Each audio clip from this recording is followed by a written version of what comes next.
Hello, thank you for joining me again. My name is Michaela Kane and I'm with standandwait.com. You can also find me on Facebook at /BTCE with Mick. That's Biblical Truth Plus Current Events. That's my news page. And there's also a discussion group by that name. You can look up and ask to join. I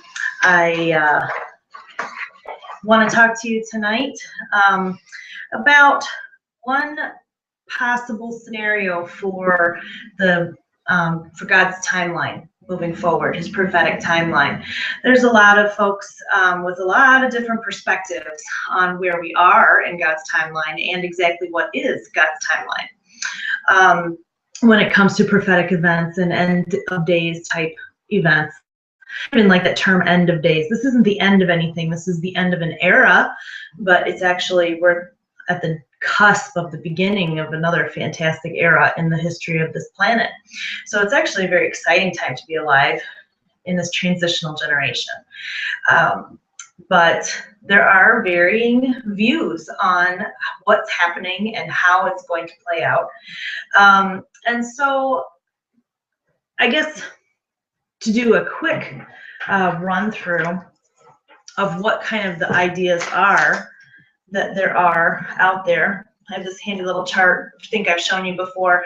I really like these Rose charts from Rose Publishing. This one says the 4 views of the end times, and it's filled with really big, awful words on the front that throw everybody off and makes everyone feel like, I don't want to even begin to study this because they're 6-syllable words. But nonetheless, there are different perspectives. And of these different perspectives, there's dispensational premillennialism.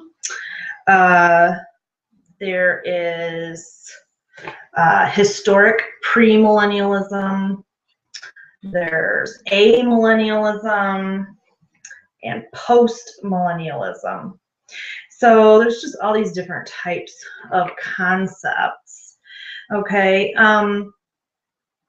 And the one, this dispensational, you might see people throw that word around. You're a dispensationalist.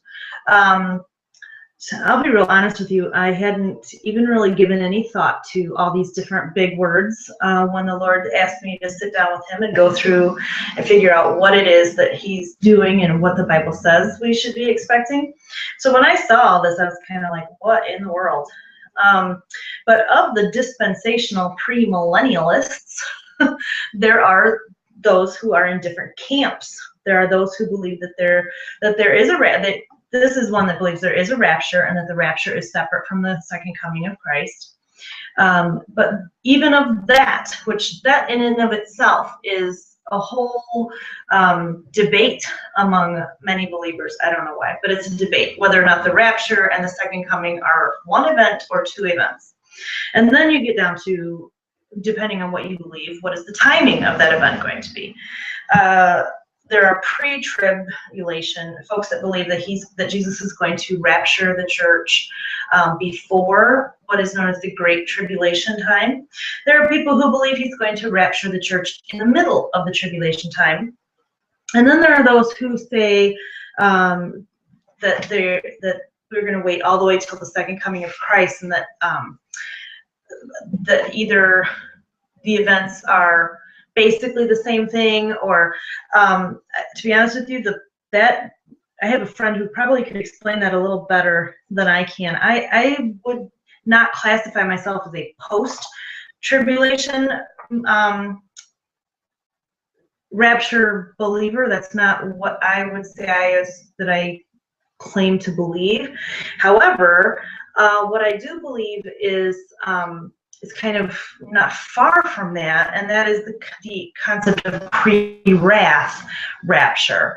And that's where people go, huh? What do you mean by pre-wrath, and how does that work then in the timeline? Because especially in the American church, I know I was raised to believe that Jesus was going to come at the beginning of the tribulation, and so that kind of gave us all a sense of peace and just like, we don't need to worry about all this stuff that the Bible says about the 7 years of that tribulation period, or Daniel's 70th week. We don't need to worry about that because we'll be gone. So any study we do, any writing we do, we'll be leaving behind information for those poor folks who get left behind. And that the folks who are left behind can potentially still come to Christ, and that they will be dealt with in a different way, and that the Great Tribulation period is actually all of that 7 years is essentially, I guess, the wrath. I don't know their views on that as well. Some people think that the Great Tribulation includes all the totality of Revelation, including the seals and the trumpets, but still that the church would be raptured beforehand. There are many, many different ideas out there. And while I may be convinced in my own heart that I know that what I believe is true, you know, everybody else is convinced if they've taken time to study, and if they've come up with something different than me, you know, they're probably convinced of it too. And so it's not something I feel like is worth debating over or getting in arguments with each other about. I think that that is a foolish thing and a waste of our time. And I don't prefer to engage in that kind of debate, especially not publicly. I think that doesn't give us a good testimony, not for other believers who might be confused, and especially not for our non-believers who think we're crazy for fighting about something like this in the first place. So I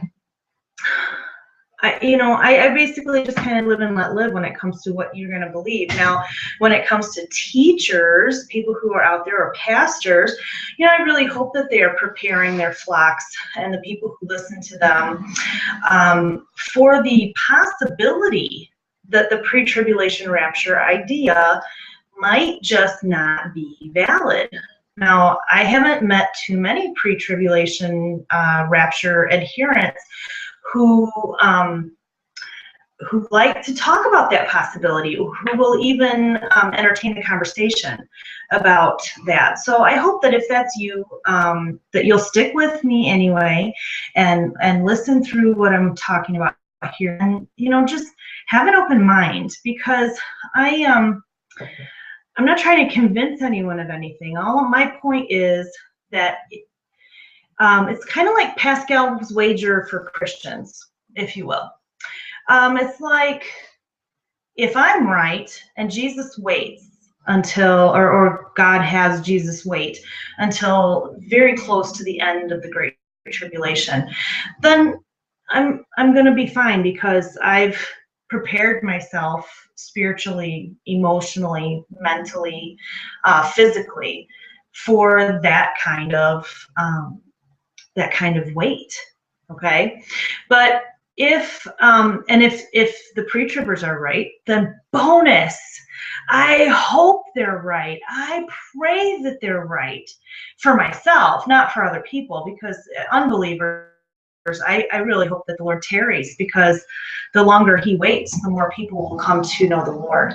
So, but for myself and my own family, boy, I'm all ready to go. Let's go. That sounds fantastic. So I really do sincerely hope that that is the right view. I don't believe that it is, and I think that it is dangerous for a teacher or a pastor to so firmly and dogmatically espouse to a pre-tribulation rapture concept that they allow that to influence how they teach and what they choose to teach, and how they equip their church and their hearers. Because in this time, there is a great danger in not being properly equipped, not being properly educated, and not being properly prepared for what is coming. If in the event that the pre-tribber is wrong and I am right, and others like me, because I'm not just some lone crazy wolf out there, then I think there's going to be a lot of people who have so strongly believed that Jesus is going to come back before the tribulation. The other day I asked a question on Facebook, and I said, if we get to the moment where it's very evident that we're in the tribulation, like we've crossed over, the Ezekiel 38 wars behind us, and the peace treaty's signed, and everybody's looking at the dude on the TV going, oh my gosh, that's the beast. That's him, and everything that the Bible said was going to happen is happening, and it's like, what? And all these Christians that believed so strongly that Jesus was going to come back, before that all kicked off, what are they going to do? How are they going to react to, essentially feeling left behind? If you've spent your whole life thinking that, and your Christian walk believing that this is how things are going to happen, and then it doesn't happen the way you think it should, is that going to shake you? And I asked the question the other day on Facebook, what will change if you realize that you're in the midst of this tribulation period? It's begun. There's no denying it's begun. Jesus didn't come back when you wanted him to. What do you think might change in how you live your life? How will your decision making change? Your future plans? It'll be very evident at that point that we've got a time limit as to how much more time we have left here. At that point, then I guess everybody would be waiting to see if the mid-tribbers are right. And so you would think, well, okay, what am I going to do with the next 3.5 years of my life? And then after that, if the mid-tribbers are wrong, then what am I going to do now? Okay. And what's going to happen next? At that point, if you haven't educated yourself and you haven't prepared yourself for what the Bible says the tribulation period will consist of, and you find yourself in the midst of it, not understanding what's going on, not truly understanding how it relates to you and why are you still here. Wow, I think that teachers and pastors who are not preparing their people for that possibility, that's a dangerous place to be. Like I said, I hope they're right. I'd rather be ready. I'd rather be prepared to wait.